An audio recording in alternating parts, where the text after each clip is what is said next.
आप मुझे कागज का टुकड़ा दे देते, आप कहते थे 312L जो है ना वो आपका प्लॉट नंबर होगा। दूर से वो कहते हैं ओ जी पहाड़ी बनी है ना वो तड़ी जगह है, वो प्लॉट कब बनेगा, वो कब सड़क कब आएगी, पता नहीं कितने साल से पैसे दिए जाए। तो ये फ्रॉड ही है कि ये फ्रॉड है तो डेफिनेटली माने, हाँ जी रियल एस्टेट फ्रॉड है, डेफिनेटली है फ्रॉड।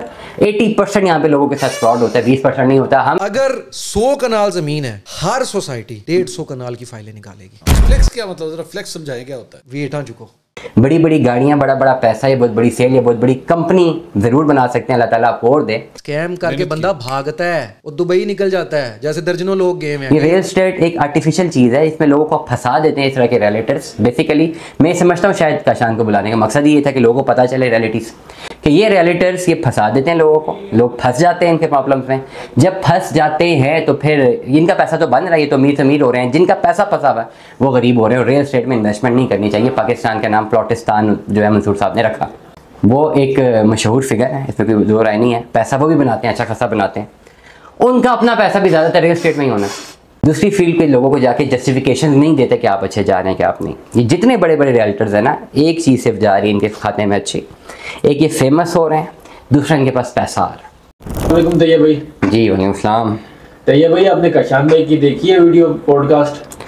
यार काशान महफूज का जो पॉडकास्ट अभी हुआ है मंसूर अली खान के साथ, इस पे ओवरऑल जो इसका सोशल मीडिया पे बैकलैश चल रहा है ना, एक तो आगे बहुत सारे लोग जो है ना वो बहुत रियल एस्टेट के ख़िलाफ़ थे, इन्वेस्टमेंट के ख़िलाफ़ थे, काफ़ी लोगों का पैसा डूबा हुआ है। तो एक बड़ा स्ट्रॉन्ग जो है ना एक नेगेटिव इम्पैक्ट आ रहा है, जहाँ तक मैंने जो अपनी रिसर्च की है। ठीक है, सबसे पहले बताता चलूँ काशान भाई मैं कहूँ या ना कहूँ, क्योंकि मेरे पता नहीं मुझसे उम्र में बड़े छोटे, मेरी 30 साल उम्र, आई डोंट नो काशान मुझसे छोटे हैं बड़े। और ओवरऑल एक बात मानेंगे हम कि जो मार्केटिंग के फैक्टर्स, छोटी छोटी वीडियोज़, छोटी रील्स में जो मार्केटिंग का कंटेंट है या उसकी जो स्ट्रेटजी है या उसका जो क्रिएशन है वो ज़बरदस्त है, उसका क्रेडिट काशान को जाता है। बट इस मामले में मैं काशान को या काशान भाई कह लो, मेरा कभी उनसे ताल्लुक़ ना रहा है ना मैं मिला हूँ, पता नहीं मेरी कभी वीडियो देखी हो ना देखी हो। मैं अक्सर उनका कंटेंट देखता हूँ, ज़रूर देखता हूँ। ठीक है, आई डोंट नो मुझे वो जानते हैं कि नहीं जानते, लेकिन मैं आज एक पढ़े लिखे होने की हैसियत से, स्पेसिफिकली मेरी फील्ड, मेरी पढ़ाई भी इकनॉमिक्स बिजनेस रही है और बिजनेस में रियल एस्टेट का कर रहा हूँ। तो इससे मद्देनज़र रखते हुए ये पॉडकास्ट के बहुत सारे सवालों के जवाब जहाँ काशान जो है नहीं दे सका, मुझे लगता है कि जवाब क्या होने चाहिए थे, मैं डिटेल में बात करूँगा। ठीक हो गया। सेकेंडली मैं बड़ा क्लियरली बता दूँ, मेरा काशान से ना कोई ताल्लुक़ है, ना कोई दोस्ती है, ना कोई दुश्मनी है, ना मैं उसके कंटेंट को लाइक करता हूँ, अच्छा लाइक करता हूँ, और ना मैं उसको आइडलाइज़ नहीं करता और ना मैं उसको बुरा समझता हूँ। एक चीज़ है जो उसने एक नई चीज़ निकाली है, एक नए छोटे छोटे शॉर्ट्स डाल के, बड़ी क्रिएशन है डिजिटल, और वो वायरल भी हुई है, तो उसका क्रेडिट उसको जाता है। लेकिन इस क्रेडिट को ये नहीं मैं मान सकता कि काशान या कोई भी बड़ा रियलिटर अगर फेसबुक पे वायरल है तो वो एक सक्सेसफुल आदमी है, क्योंकि मेरे नज़दीक पैसा कमा लेना है, बहुत बड़ा पैसा बना लेना तो फुल सक्सेस मैं ये समझता हूँ कि नहीं है। ठीक हो गया। ओवरऑल मैं ये समझता हूँ यार काशान को जाना ही नहीं चाहिए था इस पॉडकास्ट। आप हर जगह पे फिट नहीं होते हैं। मसला पता है हमारे माइंडसेट में क्या होता है कि हम समझते हैं कि जब हमारी कोई एक चीज़ चल पड़ी है ना, फेमस हो गए, तो हम हर फोरम पे हमारी हर बात को बाय किया जाएगा। ऐसा नहीं होगा। मैं ये समझता हूँ कि काशान को इस पर्टिकुलर फेज़ में उस पॉडकास्ट में जाना ही नहीं चाहिए था, क्योंकि उसकी अपनी एक डोमेन है, उसकी अपनी डोमेन है टिकटॉक की वीडियोस, शॉर्ट वीडियोस, इंस्टाग्राम पे, टिकटॉक पे। वो चीज़ों को बेचना जानता है, मार्केटिंग करना जानता है, और मार्केटिंग में हमेशा झूठ सच हमेशा दोनों चीज़ें चलती हैं। वो जो फोरम था मंसूर अली खान का, जहाँ पे विदाउट रिसर्च विदाउट एनालिसिस जाना सबसे बड़ी बेवकूफ़ी थी। हमारा सबसे बड़ा मसला ये है कि थोड़ा बहुत पैसा आने से समझते हैं कि हमारे पास बहुत ज़्यादा नॉलेज है। मुझे काशान की डिग्रीज का नहीं पता, खैर अपनी डिग्रियों का पता कि ओवरऑल मास्टर्स में मेरा मेडल है, एमफिल में मेरा गोल्ड मेडल है, थीसिस मेरा ब्लू इकोनॉमी पे है, वेरिएबल्स मैंने इकोनॉमिक्स के लिए, मैं प्रोडक्शन जीडीपी ग्रोथ को मैंने स्टडी किया, 6-7 महीने तक स्टडी करता रहा अपने एमफिल के स्कोप में, जब मैं एमफिल का थीसिस कर रहा था। उसके बाद 5 साल से पढ़ रहा हूँ, मज़ीद ऑनलाइन पढ़ रहा हूँ, और अपनी फील्ड को मैं मज़ीद इन्हांस करता जा रहा हूँ, पढ़ता जा रहा हूँ। येट अभी भी अगर मुझे इस तरह के किसी पॉडकास्ट में जाने का मौका मिले तो एटलीस्ट मैं 1 महीना तैयारी करूँगा। मैं सारी की सारी रिसर्चेस लूँगा, मैं डाटा लूँगा, फिगर्स लूँगा, और एक एक सवाल को उसके पुराने पॉडकास्ट देके देखूँगा कि सवाल किस तरह करता है, ये साफ़ी की नेचर क्या है, ये किस तरीके से बात करता है, इसका जवाब कैसे देना है, तब मैं जाऊँगा। अदरवाइज़ मैं कभी भी नहीं जाऊँगा, क्योंकि मुझे पता है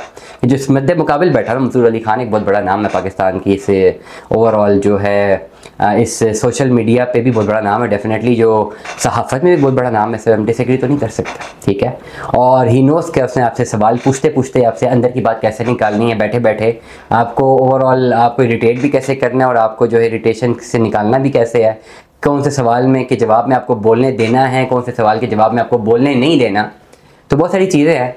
तो ओवरऑल जो है उस सीट पे जो बैठने के लिए ये इम्पैक्ट ज़रूरी नहीं था कि आपके पास पैसा बहुत और आपने कमा बहुत लिया, आप सेल्स अच्छी करते हैं तो वहाँ पे बैठ के आप फिलोसफिकल क्वेश्चंस का जवाब दे सकते हैं।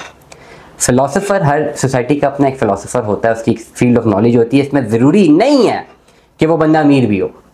उस पर्टिकुलर सीट पे वो बंदा बैठता जो सवालों के जवाब देता, जिसको रियल एस्टेट के सारे फैक्ट्स एंड फिगर्स 1947 से लेकर 2024 तक के याद होते हैं, उसका सारा डाटा याद होता, उसको पता होता कि रियल एस्टेट की कंट्रीब्यूशन कितनी है जीडीपी ग्रोथ में, उसे पता होता कि फॉरेन डायरेक्ट इन्वेस्टमेंट कितनी आ रही है पर एनम, उससे ये पता होता कि ओवरऑल जो है ब्लैक इकोनॉमी का कितना जो है इसमें फैक्ट्स एंड फिगर्स हैं ब्लैक इकोनॉमी के जो कि रियल एस्टेट में कंट्रीब्यूशन कर रहे हैं, वाइट इकोनॉमी के कितने ज़्यादा कंट्रीब्यूशन हैं, कितने बड़े बड़े पॉलिटिशियंस, ब्यूरोक्रेट्स और कितने अरबाब इख्तियार की जायदादें रियल एस्टेट में, किस प्रोजेक्ट में, कितने फैक्ट्स में उन्होंने अपनी इन्वेस्टमेंट की थी, किस फिगर में की थी, किस फिगर में बाहर निकली थी, तब जाके इस फिगर्स का रिसर्च अगर होती उनके पास तब वो उनके हर सवाल के जवाब दे सकते थे। इस जगह पे बैठना वो ही डिजर्व करता था जिसको वेरिएबल्स का पता होता, जिसका लिटरेचर अच्छा होता, जिसका क्वांटिटेटिव डाटा अच्छा होता, जिसको पता होता कि कौन कौन से वेरिएबल्स हैं जिनकी बेस पर जो है रियल एस्टेट का एक बिजनेस रन हो सकता है, कौन कौन से वेरिएबल्स हैं जो कि डिपेंडेंट है, कौन कौन से वेरिएबल्स हैं जो कि इंडिपेंडेंट है, कोरिलेशन कैसे निकलेगा दोनों का, नेगेटिव इंपैक्ट क्या होगा, पॉजिटिव इंपैक्ट क्या होगा, और इस पूरी की पूरी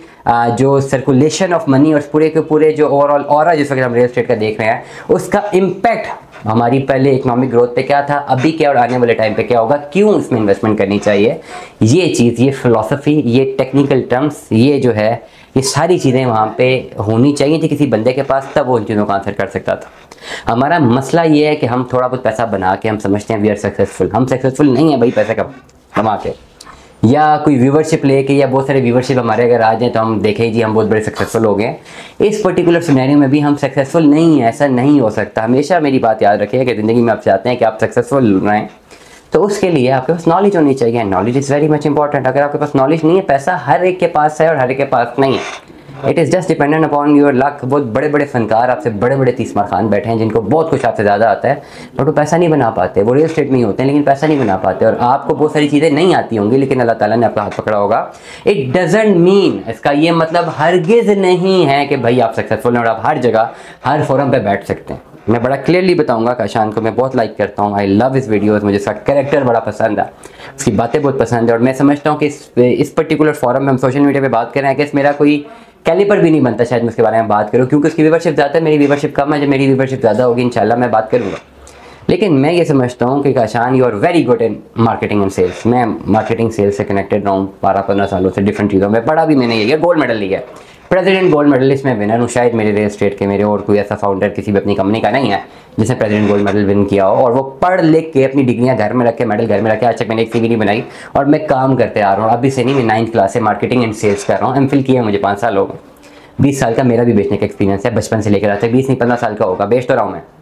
मकसद ये है कहने का कि ओवरऑल कभी कभार ऐसा होता है कि ज़िंदगी में जब किस्मत आपको बड़ा ऊपर लेके जा रही होती है और आप समझ रहे होते हैं कि हर चीज़ आपके फेवर में जाएगी, एक पॉइंट पे आप अपने उस पर्टिकुलर कंफर्ट जोन से निकल के एक ऐसी जगह पे जाते हैं जहाँ पे आपकी जगह नहीं होती।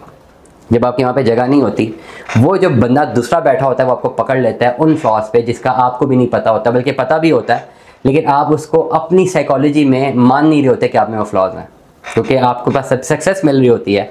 आप जब ऊपर जा रहे होते हैं और कंसिस्टेंटली जा रहे होते हैं तो ओवरऑल बहुत सारी चीज़ें जो होती हैं आपके माइंडसेट में वो आपको ये बावर करा देती हैं that you are doing everything right. हालांकि ऐसा नहीं होता। जब भी आप अल्लाह ना करे आपको जब झटका लगता है तो आप बहुत सारी चीज़ें जो आपने बनाई होती हैं पीछे हट जाती हैं। मैं ये समझता हूँ कि ओवरऑल हम जितने भी 2 बड़े यूट्यूबर्स हैं, चलो काशान का मैं नाम ले रहा हूँ, मैं बाकी यूट्यूबर्स का नाम नहीं लेता, जो रियल एस्टेट की फील्ड में यूट्यूब पे टिकटॉक पे बहुत फेमस है और अच्छा खासा पैसा बना रहे हैं, उनकी सक्सेस इस बात पे ज़रूर मानी जाएगी कि उन्होंने मेहनत की है, कंटेंट क्रिएट किया, उनका कंटेंट बिका चला, इस बात पे ज़रूर मानेगा। उनको पास अल्लाह ताला ने पैसा भी दिया।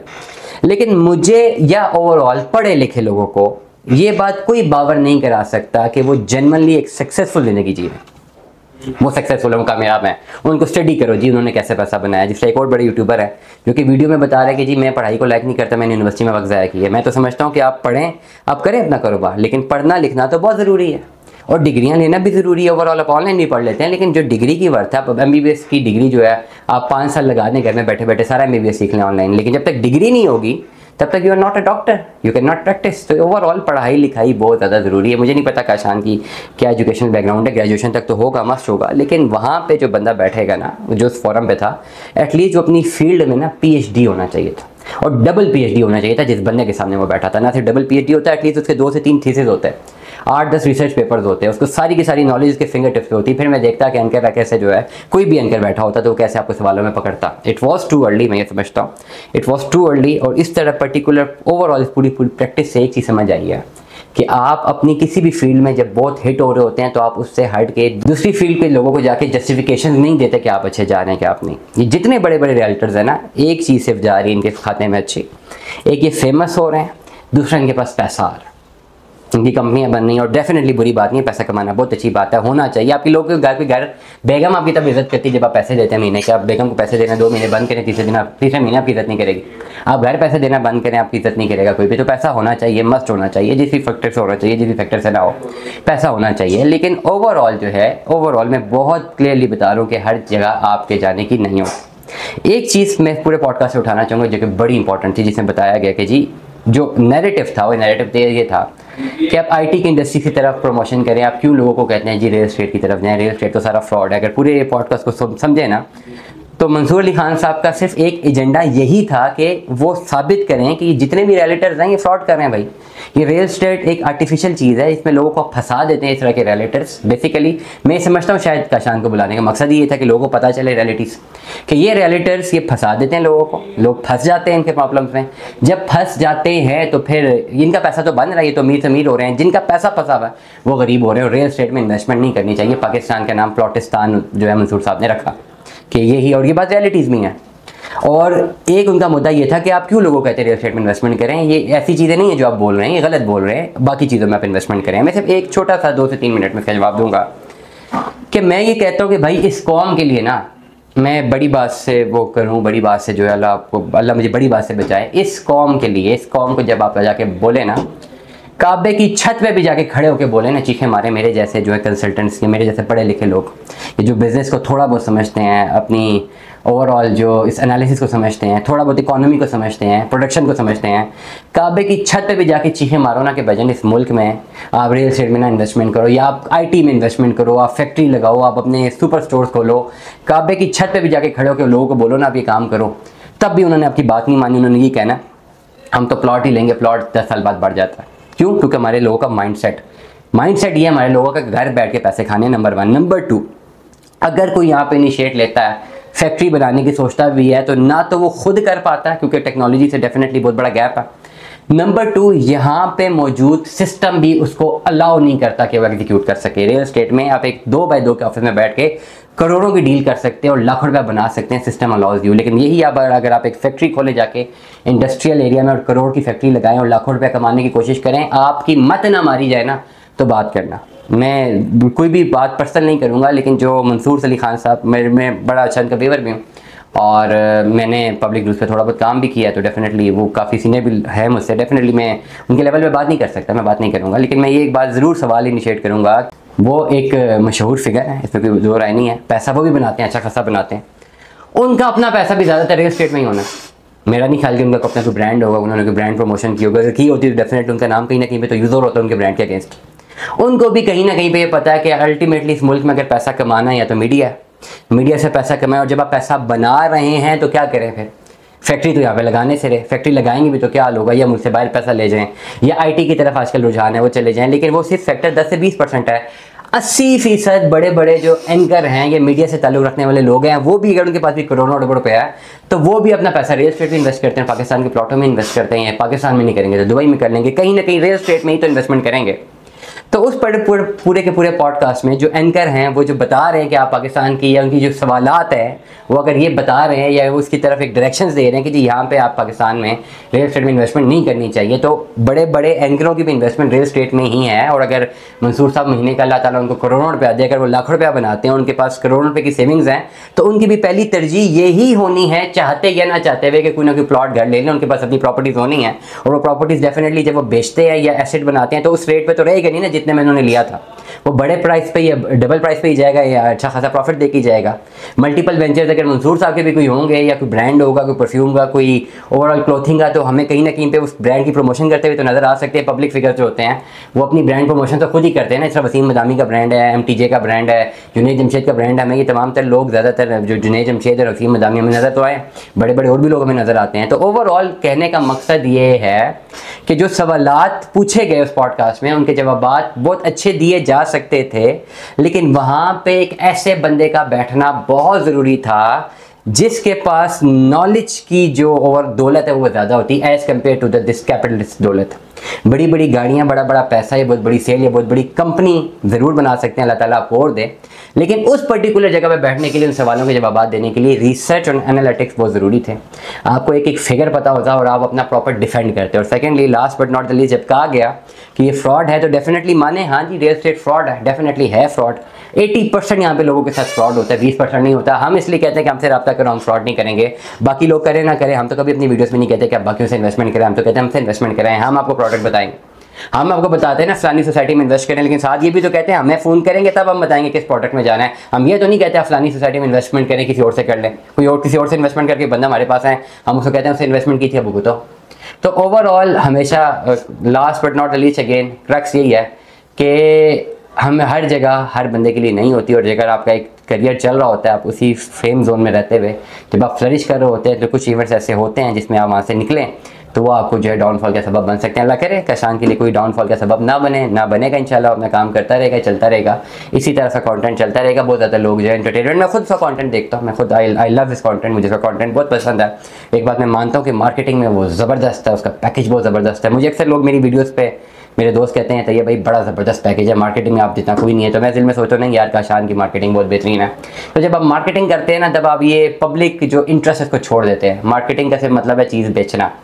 मार्केटिंग का मतलब बस यही है कि चीज़ आप बेचें। मार्केटिंग में उसको हम सेल्स कहते हैं, सेल्स का मतलब है चीज़ बेचना। फिर आप मसीहा नहीं बनते लोगों के। मसीहा बनने के लिए आप 20-30 साल जो है पहले 900 चूहे खाते हैं और फिर उसके बाद हज को जाते हैं। Anyways, this particular podcast was not to direct anybody, किसी को भी जो है वो डायरेक्ट टारगेट करने के लिए नहीं था, ना मैंने कोई बात की है। ओवरऑल ना मेरा बनता है। क्यों मेरा नहीं बनता? क्योंकि डेफिनेटली मेरी व्यूअरशिप इतनी नहीं है। जब होगी इंशाल्लाह तब बात की जा सकेगी। फर्स्ट मैं हमेशा बात करता हूँ, first become rich then become a philosopher.